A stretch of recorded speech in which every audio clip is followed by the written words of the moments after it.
喺酒店房就可以望到呢個超夢幻嘅遊樂場景色啊，仲要每晚都只係幾百蚊。呢度就係嘉輝匯麗晴華庭酒店，我哋住嘅家庭房夠晒4個人瞓啊，仲有超大嘅廁所啦，浸浴都可以望住旋轉木馬噶。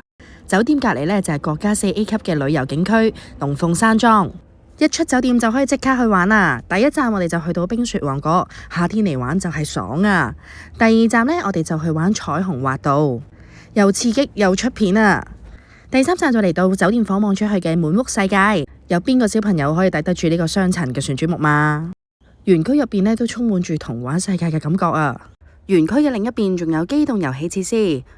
喺入邊玩一日完全冇問題啊！夜晚我哋就返酒店食自助晚餐，呢度即叫即燒嘅燒烤，仲有各種嘅冷盤海鮮，食物款式好多，中西日式都有齊晒。食完晚餐就可以再入園睇呢個 Luca 光影秀，感受下科技帶嚟嘅感官刺激。之後一定要睇埋呢個國家非遺表演打鐵花。第二日朝頭早喺酒店食完自助早餐呢，我哋就去咗酒店入邊嘅波波池玩啊！只要係住客就可以免費嚟玩噶啦。酒店其實就位於東莞，但去返深圳呢都只係10幾分鐘的士就得啦，就可以去到大運天地同埋龍崗兒童公園。